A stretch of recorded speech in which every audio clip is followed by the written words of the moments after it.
Shine परिवार के आप सभी कस्टमर, सभी एसोसिएट, आप सभी को Rashid Naseem, chairman shine group का प्यार भरा नमस्कार।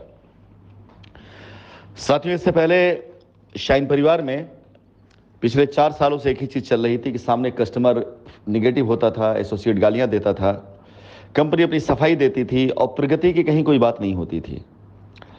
उस सफाई देने में कंपनी कभी धन से, कभी जमीन से कस्टमर लायबिलिटी उतारने की कोशिश करती थी और होता वही था जो सरकारी तंत्रों में हमेशा हुआ है कि 1 रुपये चलता था, 85 पैसा बढ़ जाता था, 15 पैसा लोगों तक पहुंचता था जो लाभार्थी हैं।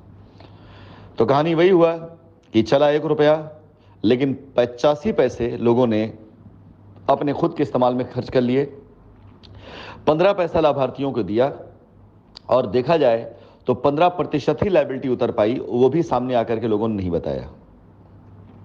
लेकिन आज आप लोगों की दुआओं से, आप लोगों के सहयोग से आज कंपनी 3 मुहाने पे काम कर रही है। 3 मेजर मुहाने, बाकी इसके बाद तो और भी बहुत से मुहाने ऐसे सामने आने वाले हैं। सबसे पहला जो कंपनी का मेजर मुहाना है वो है कानपुर पोलिस्टार पे अपने कस्टमर्स की उतरती हुई लायबिलिटी देखकर, उनके चेहरे की मुस्कुराहट देखकर, उसकी खुशी देख करके ये गर्व फील करना कि अब बहुत जल्दी कंपनी के ऊपर से लगा हुआ ये धब्बा जल्दी उतरने वाला है। ये पहला मुहाना जहां पर कंपनी अपनी तरफ से हर एक कस्टमर से खुद निवेदन कर रही कि आप जाएं साइट पर और जाकर के अपने पोजीशन को सुनिश्चित कराएं। अगला मुहाना है कानून की तरफ कंपनी की जो लड़ाई चल रही है, उस लड़ाई में कंपनी बहुत करीब है अपनी विजय की तरफ, क्योंकि जितने आरोप हम पर लगाए गए एक भी आरोप साबित नहीं हुआ। जिन लोगों ने हम पर आरोप लगाए एक्चुअली उन्होंने दुश्मनी हमसे नहीं निभाई, बल्कि दुश्मनी उन्होंने कस्टमर से निभा दी। आरोप तो हम पर लगाए, लेकिन 4 साल बर्बाद हुआ कस्टमर का। आरोप हम पर लगाए गए, क्लीन चिट अगर हमें मिलती है कि हमारे ऊपर ये सब आरोप सिद्ध नहीं होता है, तो जिन कस्टमर को लेकर इस लड़ाई में कूदे वो सारे कस्टमर को उन्होंने अधर में लाके पहुंचा दिया है। आगे क्या अंजाम होगा ईश्वर जाने। कस्टमर और कंपनी आपस में मिल करके क्या समझौता करते हैं, उसी से रास्ता निकल सकता है, अन्यथा कानूनी लड़ाई से तो इन सब ने आपको मार डाला है। और आप सभी लोगों के प्रेम, विश्वास और दुआ की वजह से आज कस्टमर और कंपनी एक प्लेटफॉर्म पर खड़े होते दिखाई दे रहे हैं, समझौते की तरफ जाते दिखाई दे रहे हैं और रास्ते की तरफ जाते दिखाई दे रहे हैं। यहां पर भी कंपनी पूरी तरीके से मजबूती से खड़ी अपने कस्टमर के साथ में और अपने स्टैंड के साथ में। अगला एक मुहाना जो सबसे ज्यादा विचित्र भी है, सरप्राइजिंग भी है, वह है उन एसोसिएट और कस्टमर के बीच के लेन देन जो आज सस्पिशियस हैं। जैसे कई ऐसे कस्टमर्स मुझे पिछले 2-3 दिनों से लगातार मैसेज कर रहे हैं, बातचीत हो रही है।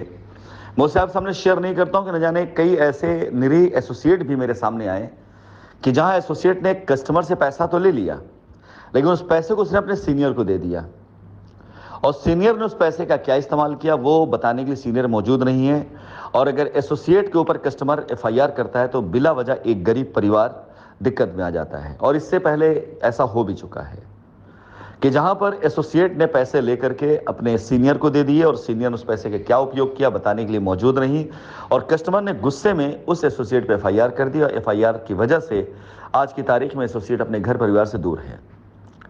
इन्हीं वजहों से मैं ऐसी रिकॉर्डिंग्स को भी नहीं डाल रहा हूं ग्रुपों पर जब तक कि उसमें असली अपराधी निकल के सामने ना आ जाए। लेकिन 15 अगस्त तक आप सभी कस्टमर से अनुरोध है कि आप मेरे द्वारा या अपने द्वारा उन एसोसिएट से संपर्क जरूर कर लें जो आपके पैसे के लिए जिम्मेदार थे, हैं और जिन्हें रहना चाहिए, लेकिन वो लोग सिर्फ और सिर्फ आपको बरगला करके आज अपना पल्ला झाड़ रहे हैं और आपको ऐसे अधर में छोड़ चुके हैं।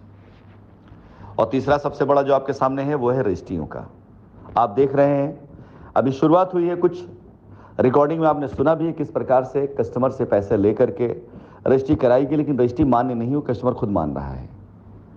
सचेत हो जाइए, सजग हो जाइए, होशियार हो जाइए। बहुत जल्दी आप सबके सामने ऐसी चीजें बम ब्लास्ट की तरह फूटने वाली हैं जहां पर कस्टमर को लगेगा कि 4 साल के इंतजार के बाद सिर्फ वो इसलिए अपनी लायबिलिटी उतारने से महरूम रह गया, अपना पैसा नहीं पा रहा है कि जिस एसोसिएट ने उसे बरगला कर कंपनी के खिलाफ कर दिया था, कंपनी के खिलाफ लड़वा दिया था, उसकी खुद की तो कोई लायबिलिटी नहीं थी, लेकिन उसने अपने कस्टमर की लायबिलिटी को फंसा करके आज 4 साल बाद भी इस राह पे ला खड़ा कर दिया जहां आप लायबिलिटी अपनी खत्म नहीं कर पाएंगे। होशियार हो जाइए ताकि ऐसे लोगों से बचे आप। अन्यथा ये लोग आपको कहीं का नहीं छोड़ेंगे।